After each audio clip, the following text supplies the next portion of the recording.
Welcome to the Footy Show Daily. We are live here to get into all the footy news. Obviously, we're in the midst of the European competitions as well. But we've had a question posed to us this week about the Premier League and who is the best striker. Let's just listen to the lads a minute. Right, now here's a debate, lads. Simply, the best striker in the Premier League is... Birmingham.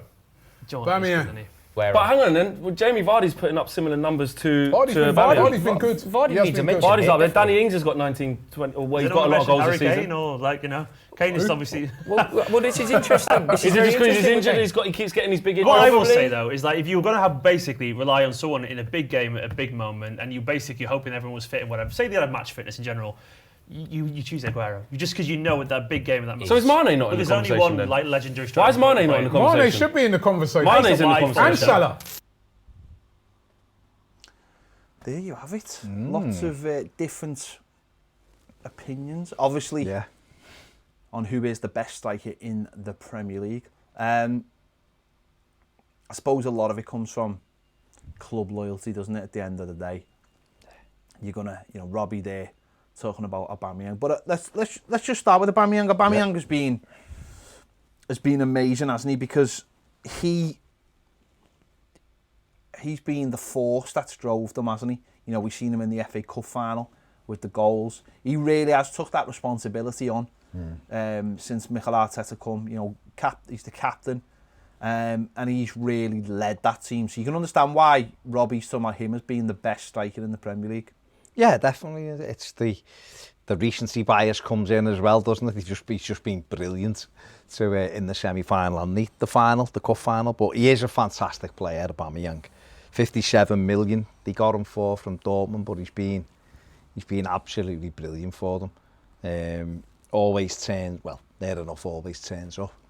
until it's Olympiacos late on and he misses. But no, he's an absolute brilliant player. You'd love him in your team. And it is that ice in your veins time, isn't it? The final, the second goal, when he just drops the shoulder and clips it over the keeper.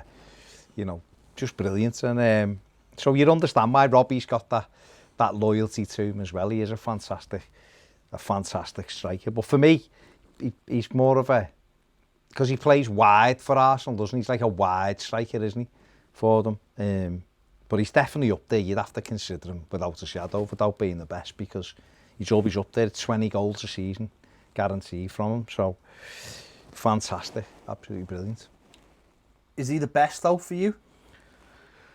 It's tough because we're going to go through players who are up there and scoring goals and looking good. It depends what you define. You see, when you think of a striker, you think of someone like Harry Kane, back to goal. Number 9, gets goals. Then you've got, obviously, Jamie Vardy, who plays in a 1 and works his socks off and gets goals. Or you've got Salah and Mane, another 2 we'll discuss, who will play off the wings, wide areas. So it's difficult. Is he the best, Aubameyang? I don't know. No, probably not, but he's very close because he's a top player. There's no question. Yeah, I think, in the video they're talking about, who they play for, how many chances created. Robbie's argument was with Aubameyang as Arsenal don't make that many chances, but he still scores goals. Well, someone like Jamie Vardy's been doing that for a while for Leicester. Gobbles up everything he's given. He doesn't get loads and loads of chances, and he's very, very clinical, and he's become a very top, he's one of the top strikers. You've seen that with him getting the golden boot. But you look at someone like Danny Ings as well, who's also had a fantastic season. Brilliant. Sometimes though, when players play for a team, and Romelu Lukaku when he was at Everton, all the chances just fall to that one player because he's the number one striker. He's the person that people pass to. Yeah. Whereas I think sometimes when you look at someone like Aguero, I don't think Aguero should have as many goals as he does because we play for Manchester City. I know that sounds stupid, but you'd think that the goals would be spread out a little bit more. But you know what I mean? It's like, but Aguero is, for me, I personally think Aguero's the best striker in the Premier League. I think Steve there from a Steam Company mentioned it. If you'd want the ball to fall to one man, that one chance, as we've seen it, the famous moments, the Aguero moment, it's Aguero all the time. Like, you are, if you see Aguero in a position in front of goal, you're shocked when it doesn't go in. Yeah. Talk about ice in your veins. He is the number one for me. Yeah, I think that's... He's for me. I just believe he's the best striker in the Premier League, and I think if Man City want to win the Champions League, they're gonna need him back, because when that big moment drops, you want him. You know, Jesus has done really well, but you want it to be him more than anybody else. Jesus is brilliant, but Jesus, for me, still, it depends on who creates the chances for him. Do you know what I mean? He's absolutely fantastic, but he's not Sergio Aguero. No. Sergio Aguero, I think you're right. I think for a number of years has been the best striker in the Premier League. He's incredible. Manchester City joined in 2011, 2012, 30 and 48. 2013, 17 and 40. 2014, 28 and 34. 32 and 42. 29 and 44. 33 and 45. 30 and 39. 32 and 46. 23 and 32. You know, 254 goals from 370 games for Manchester City. Unbelievable. And he is the one player you look at. And let's be honest, he's had his injuries this season. Okay, he's ended up playing 32 times, but he only played 24 league games for City last season, which is obviously, you know, he's missed basically a third of their league games. And you look at that and go, had they had him for the full games, maybe City would have got a bit closer to Liverpool. Maybe not, we don't know. But he's that player that when he's in your team, or when he comes off the bench, and we've seen, I remember him coming off the bench at Goodison last season, and Everton were 2-1 down and very much in the game. And he come on, and within a couple of minutes, it was 3-1, it was game over, because he's that type of player. I think the thing with that, him moving forward for Pep Guardiola is, they're going to have to start using him only in the big games, if that makes sense, a little bit. Like, just start, Jesus has got himself to that level now where I think the confidence is there for the manager to play him. And I think he'll play more games next season, the bread and butter games, and I think Aguero will play in the big games and probably come off the bench in games that are tight when there's maybe teams are playing 10 men behind the ball and stuff. Does he like that though? No, but I think you've got to start managing your body. He's 32. I think you've got to start managing your body when you get to a certain age. I think you do. I think you've got to start understand. What if someone said to you, well, listen, you can be out a third of the season because you know you're going to pick up injuries, or we're going to resist the temptation and you're going to play Champions League games. Well, buying into that, I mean, this season is the least amount of games he's played so far. It's since he's been at City. He had the season where he got, in 2013-14, he played, he got 28 goals in 34 games. In the Premier League, he played 23 times that season, which was actually Premier League games at the least he's played because he'd had the injury. I think when you look at him, yes, I understand what you're saying. I just don't think they're quite the same team and he's not in it. What he does differently to Gabriel Jesus. I'm not saying Jesus can't fashion his own chances because he's a very, very good striker. But Aguero's the one that he scores all different types of goals. No, I appreciate that, but surely you can't get to this. But surely you've got to have him available. It's you want him available more for those often important games. Yeah. I know, I understand what you're saying. I'm just saying from his perspective. No, well, yeah, but he's 32. He's got to start under. I think the process is ongoing now. I think they're getting to that position where he will. Like, and I think they need another one. Yeah, and I think they need a different kind of one. Like we said on another program, Raul Jimenez. But then how many games would he actually get, and how many games would he? But then if you were given that opportunity to go and get a player like that and say, right, we've got a different kind of way of playing now. But then Pep doesn't like that. We've seen that in the Barcelona documentary where he promoted Zlatan and the centre-backs pinging balls over to him and he took him off because that's not what we play. So Pep has the style he wants to play. Yeah. Harry Kane, do you think he's one of the last proper number 9s left?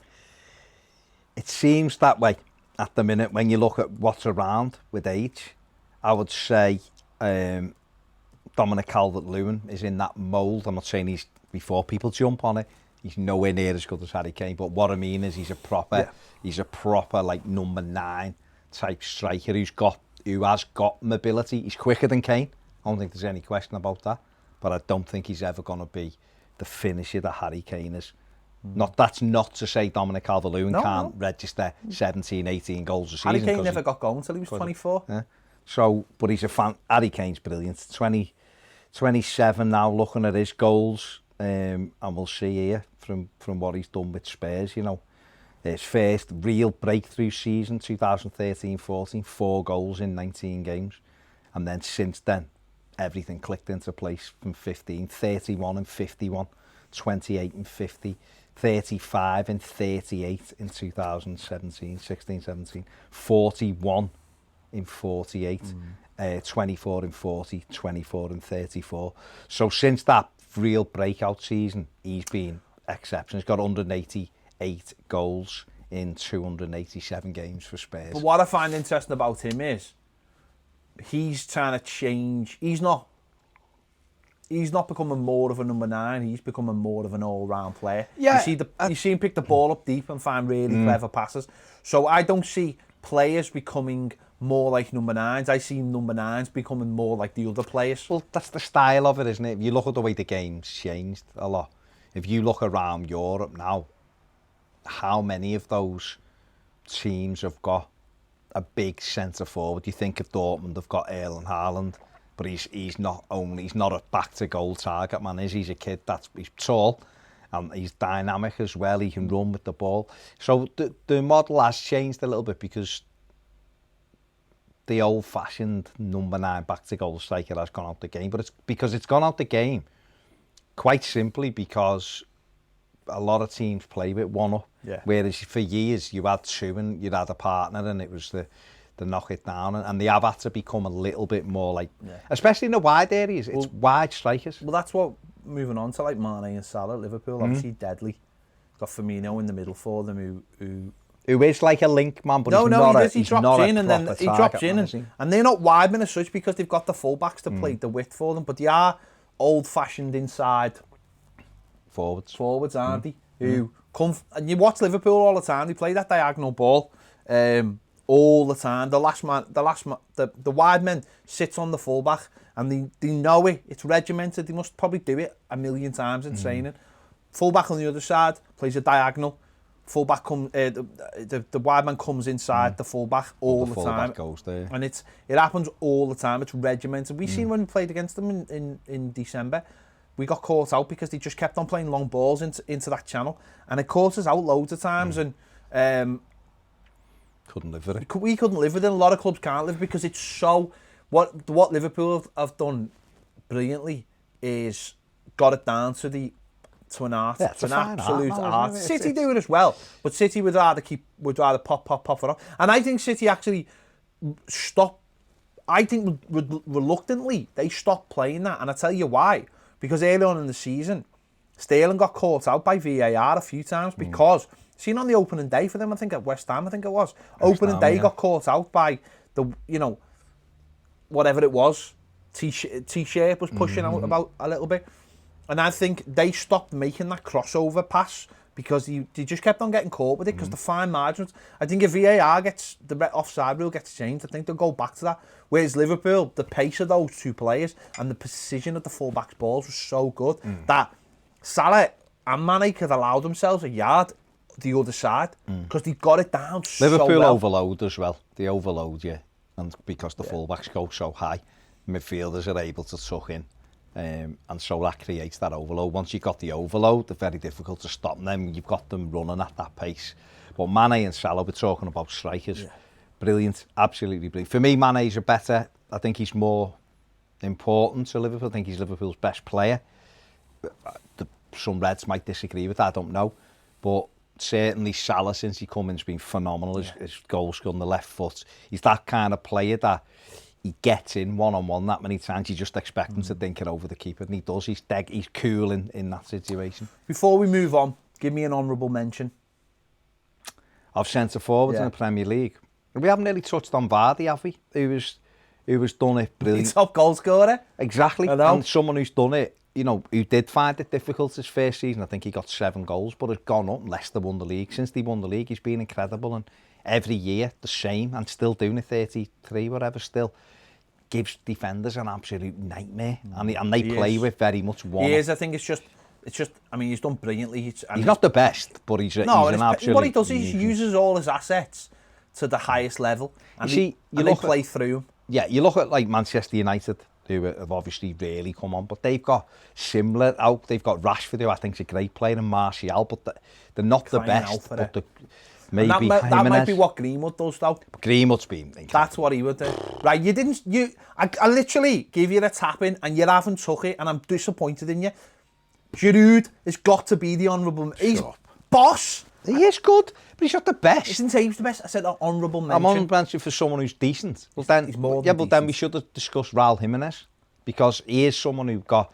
I'll just give you the opportunity. 7 goals a season in Benfica or something. Wasn't great. Everton were linked with him years ago, and it was like, doesn't score. He's come here. He's been amazing for Wolves. Absolutely brilliant. But Giroud's great. Giroud's done it year after year after year, and whether he does it to the frequency because of his age now, he's still key for Chelsea. He comes up big for them a lot of the time. And of course, Joel Linton. He's the wild card. I feel sorry for certainly for Joe Linton. He's Do you know what? A terrible season. But I remember being sat here with Andy early on, and he was like, if Newcastle play him as a 9, he'll do nothing. I think, unfortunately, this is the problem with some teams is because of the way centre forwards play now, or wide forwards, teams buy wide forwards from other countries and then make them number 9s because they see they score goals, but then play them in a completely different position, and you're not getting the best out of them. No, you're not putting getting them the under best out of pressure, them. especially when you pay money, big money, like a good signing. And listen, if you want to watch the rest of that video, the link is in our description. Please go and watch it. Leave a comment for them as well. Tell them we sent you. Tell them who you think is the best striker in the Premier League. Who's the best? Who's going to be the next best? Who's the up and coming? Is it Dominic Calvert-Lewin? Is it Richarlison? Get over there and tell them. The link is in the description. Well worth could be anyone. Checking the lads out. Champions League football last night. Paris Saint-Germain were within minutes of going out again. Thomas Tuchel was within minutes of losing his job. Allegri was sitting in the back, ready to take over. I'm telling you, it was about to happen. And then they get 2 goals in injury time to take them through to the first semi-final, I think, for over 20 years, to go through to the semi-final of the Champions League. And heartbreak for Atalanta. Yeah, it certainly was. I mean, Atalanta started really well. Keylor Navas made 3 or 4 really good saves, and then Neymar got into it, but then fluffed his lines a few times. Obviously, Paris went in front with a lovely goal. Atalanta went in front. Atalanta went in front with a lovely goal. And then Neymar had a chance almost immediately, a back pass, and the goal opened up. He should have just steadied himself, and he tried to blaze it in. But they always looked a threat. They really did. They were always threatening. Atalanta always got goals and scored over 100 goals, I think, this season. But you could tell he were getting tired. And when you've got Kylian Mbappe sat on the bench, and you could see they were looking over, and an hour half time they were saying, well, Thomas Tuchel said he can only play half an hour. They put him on, and within a few seconds he was through on goal, and the keeper's made a save, and you could see them getting further and further back, and Paris were pushing on, and it was whether they come. To be fair to them, they almost rode it out, didn't they? I think a lot of people would have had Paris Saint-Germain down for this game from the start. But Atalanta are a very good football team. And let's not forget, their journey this season has been incredible. They lost the first 3 games. The group stage. They were out, and then they got that draw against Manchester City, and it turned around for them. Spanked. I think they lost 5-1, didn't they, in Manchester? Yeah, then in the replay, the second game, the return game in Atlanta. They don't think they play games at their home ground as well, things like that. So they've done really, really well. And listen, as you're right in what you said, Paris Saint-Germain, with all that talent, and I know Mbappe coming off the bench, and that's probably that having that swung it is probably good for them now. They've got him back, and it's the difference, isn't it, between having one player like Neymar who is talent and has got that little bit of X factor, but Mbappe is pure. He's he's pure class, but he's also... Do you know what it's... Do you know this sounds stupid, but we've just been talking about this before, about the idea of if you had Messi and Ronaldo in the same team. They are like having Messi and Ronaldo in the same team, because Neymar is Messi, he's all the talent, he's all the skill, he's all the tricks. Mbappe is the Ronaldo, he is straight down the line. No, don't worry about tricks. This is power. He's got tricks, but he's got them. But this is about power, pace, and doing the thing straight off the bat. What I would say about Neymar is he seems to, and watch him be a joke in the semi, but he seems to have cut out a lot of the histrionics. I noticed last night there was he was going by players. One, he got kicked, he jumped straight back up and carried on. And I think if he does that more often, I think people will appreciate him. Some of his close control last night. He went on a brilliant run early on and went round about 3 and flashed one just wide. He's got so much talent. He's incredible. The fact is, at times he's been abused and people don't like that. Do you think that... Well, what do you think that comes down to? Do you think that's come down to someone's had a word with him? Do you think that's come down to VAR? Or do you think that comes down to there's no one in the crowd, so maybe he thinks there's no one to play up to? I'm hoping it's maturity. I'm hoping he's realised he's 27 and all of that talent, he should be doing more. Messi, one of the greatest things about Messi, no one's ever been able to accuse him of being a diver. Nobody. He's never got involved in kicking people. He's never got involved in squaring up. He's never got involved in bitching and off the pitch. What he does is very cleverly, Messi, is he waits for the absolute moment. So we've seen it the other night against Napoli. That penalty they got to make it 3-0. If he was a player who threw himself down all the time, he'd been told to get up there, but he's not. So he always gets the benefit of that. And don't get me wrong, he got kicked in the air. I'm not saying he died. What I'm saying is though, if you're someone who dives, you're not getting that decision. No. You're not getting it. And I'm hoping that because you want players who've got the talent of Neymar to produce it. It's because you enjoy watching it. So I'm hoping his maturity is what it is. Maybe Thomas Tuchel's had the way with him and gone, you're not getting the decisions you should get because you're throwing yourself down. You know, but like you say, you know, in the first half time came, Atalanta had had 9 attempts at goal. Paris has had 10. By the end of the night, Paris had had 17, Atalanta had had 9. So not a single attempt second half. They started the better team and had opportunities to make it 2-0 and didn't take it.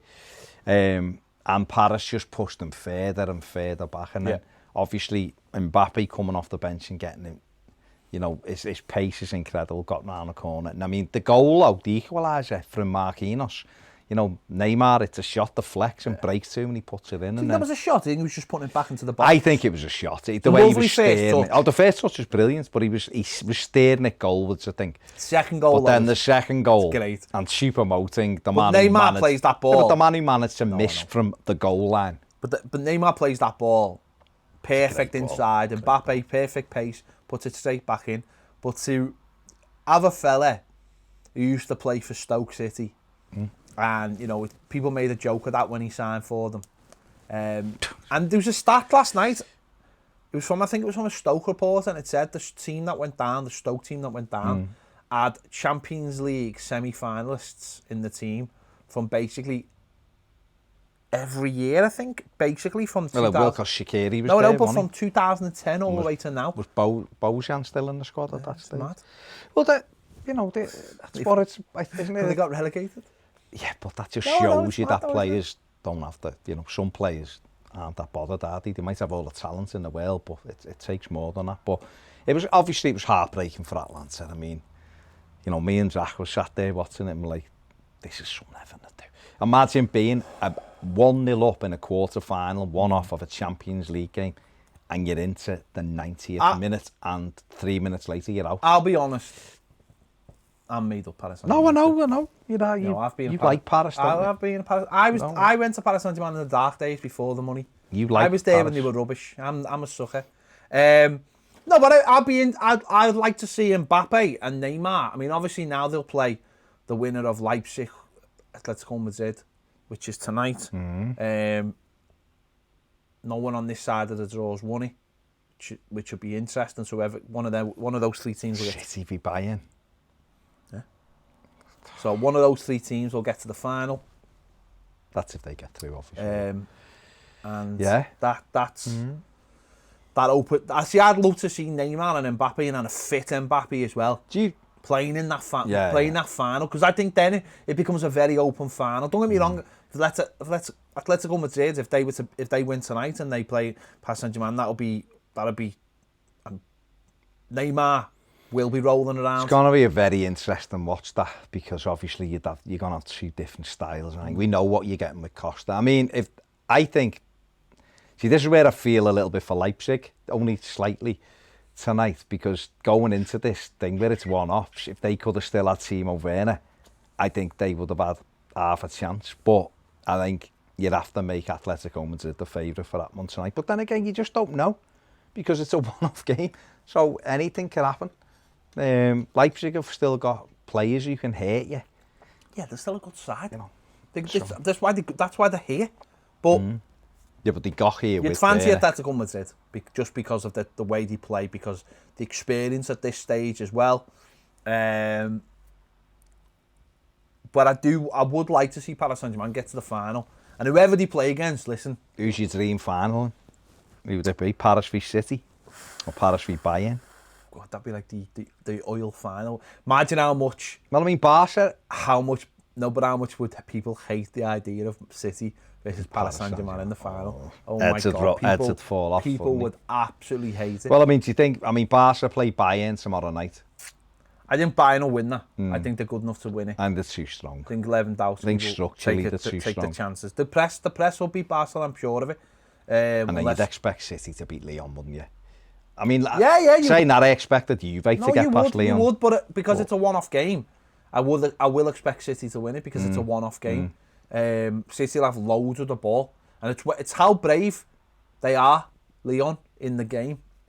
Gonna be So we'll have to wait interesting, and isn't see. But it? And then obviously at the weekend, Sunday, we've got Sevilla versus Manchester United, and then Monday, Inter Milan v Shakhtar. So the Europa League over the weekend, interesting. But yeah, no, it was, like I say, heartbreaking for Atalanta, but for Thomas Tuchel and for Paris, massive result for them. So we've had, moving on to Yeah. domestic football, we've had some dates and things confirmed today. So the Premier League, obviously, 12th of September till, I think, 23rd of May. I think it's going to be. No replays in the FA Cup at all. That's not surprising, is it? When in a season where you're going to have to try and cut it a bit shorter, because obviously the pandemic and stuff. I don't know how I feel about that moving forward, whether or not that just becomes the norm. Because that's the worry, isn't it? That it does become the norm, because they'll go, oh, this is great, it works fine. I mean, we've seen it, didn't we? We've seen it. Well, they've been used it last year already from the quarterfinals. Yeah, so I feel for some of the smaller teams if you're drawn away. Well, but then again, if you're drawn their own, the worry is though that they're going to have to. There's going to have to be surely some kind of compensation factored in. Would you think, or are you just not going to be bothered? Because well, there will, because there's at this moment in time, there's not going to be any. There's no idea when people are going to be back in stadiums, is there? So gate receipts aren't there. yeah, they're not a thing. So but for those clubs who need them, football league. I'd say what's going to be interesting with the FA Cup, the amount of coverage it gets on the TV live, because obviously we got all the Premier League games, and I don't know. We don't even know about that next season. We don't know when the Premier League's going to be, how much it's going to be televised. See, they're talking about having people in stadiums in October, partial crowds and all that.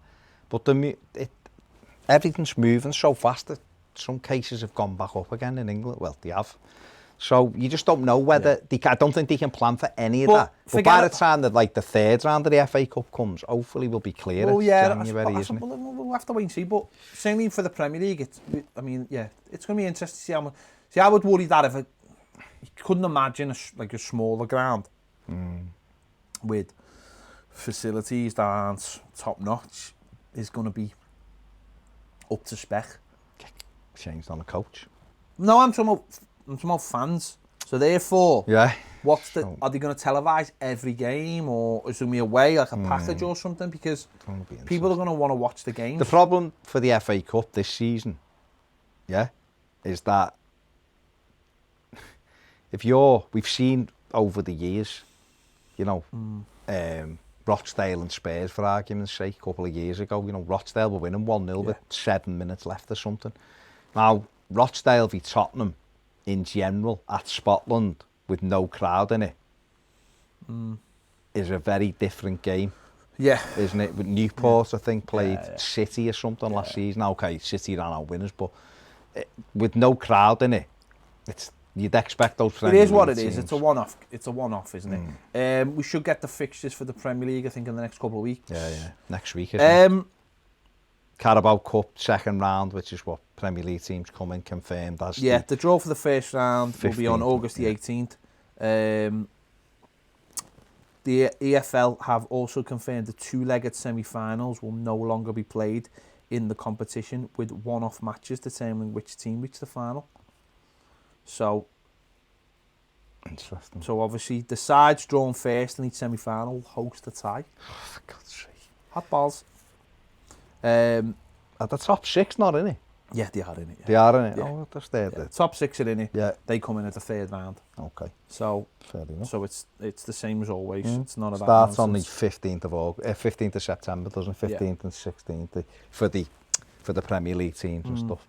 Even though the first round, I think, is the week before or something, or a couple of weeks before. Super agent Keir Joroban slammed Arsenal's failures on big money signings. He's laid into Arsenal's CEO. As Willian is set to sign. Willian is set to sign a big contract, and Willian is his agent, isn't he? He's Willian's agent, rather. United are ready to trump Chelsea in the race for Leicester's Ben Chilwell. Ooh. According to this, £80 million Leicester are asking for him. Interesting. 80 million. Did he realise we're in a pandemic? But then again, you know what? I guess it comes down to they don't want to sell him, and they think that's how much he's worth to them. Is an interesting one. Come on. Stoke City have slashed the asking price for England goalkeeper Jack Buckland. Now prepared to accept a third of the price they wanted 18 months ago. They are now willing to consider a deal around 8 to 10 million. So that's an interest. 27. 27. You'll have a few Premier League clubs knocking on the door for him, though, won't Possibly. you? Sheffield United need a goalie. I could see him going to like a Sheffield United. He's got to rebuild his career. He stayed at Stoke, and it's just got worse for him, hasn't it? His form and everything. He really has gone off the boil. Cristiano Ronaldo's been offered to Barcelona in a sensational move. This is what we were talking about, weren't we? Juventus want to relieve themselves of his £28 million wages. We were saying, when we were talking off air, we were saying, like, in every other like entertainment field, like whether it be films, everyone wanted to see De Niro and Pacino, and we got it in Heat, even though, you know, they were in the Godfather films, they were never together. We wanted to see it, you know, we want like certain singers to work together. We wanted Pacquiao and Mayweather. You know, you want these, but no one's ever really gone, oh, I really want Ronaldo and Messi in the same team. You wanted them playing against each other, but no one's ever sort of gone, I really want them to. Imagine if I mean, how many seasons has Ronaldo got left? I don't care. Listen, it's either now or Escape to Victory remake, isn't it? Do you know what I mean? I mean, that would be ridiculous, but it'd also be just fantastic just to see. Mad, just to have 1 year where you got Messi and Ronaldo playing together, it would just be amazing. The schedule for this season's mad, isn't it? A third of the season's crammed in around Christmas. City potentially off to Qatar. United and Wolves start late. It's going to be very, very interesting because obviously having to deal with it all. United have made a fresh inquiry for Barcelona teen sensation Ansu Fati as an alternative to Jadon Sancho, who has come out and said he's happy at Dortmund. So exactly, and reports in France claim that Arsene Wenger has turned down the Barcelona job, which I find very interesting because I know maybe he's just out of it now and just thinks I don't want it. Yeah. But I think he'd have been a fantastic manager for Barca because he's just so classy, isn't he? apart from when he doesn't see things. But I just think he would he'd have took them maybe to the next level. David Beckham's obviously their team in Miami have signed Blaise Matuidi, the French World Cup winner. Yeah, from Juventus. From That's Juventus. I mean, obviously, they haven't won a game yet, so that's a big statement for them to bring in their first real big player. It was Falcao's supposed to be coming in. I mean, there's even shirts being printed with his name on, not from Inter, but Miami, but in some of the shops nearby. I don't know. That still might happen. Yeah. That's one they've been trying to get. So, but that's a hell of a signing though, because certainly for MLS, to have someone like that in the middle of the park, and if they could get someone like Falcao as well, that would really change their fortunes, because you've got real talent then. So definitely, Xavi's ruled out managing Barcelona in the near future as he takes aim at the hierarchy for causing the chaos. There's a lot of external noise around the pitch and a lot of issues off the pitch. And Mesut Ozil is hiding out and says that people are trying to destroy him, and defends his decision to refuse a pay cut on his 350 grand a week wages, and he says he won't let others decide when he leaves Arsenal. Jan Vertonghen is having a medical at Benfica ahead of a 3-year deal with the Portuguese Giants. him and Everton. Him and Everton's there now, isn't he? He's arrived there, yeah. So that's an interesting one, isn't Interesting. it? Anything in the comments before we go? Let's just double check before we go. Keith Powell says, first two in my fantasy football team for last seasons have been Kevin De Bruyne and Sergio Aguero. Amazing striker.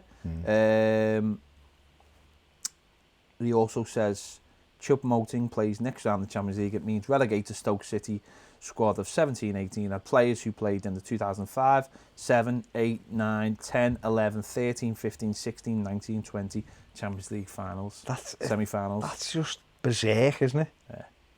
Gareth Hughes says, got in from work last night and put the Champions League game on with 3 minutes left. Don't know how. First 87 minutes went by, but felt for Atalanta. Football can be a cruel game. There you go. Absolutely. There you go. If you want to watch more of the lads talking about the best striker in the Premier League, the link is in the description. Get over there, leave your comments as well. If you want to watch live shows, more live shows like the Footy Show Daily, get over and join us on Patreon. The link is in the description for that as well.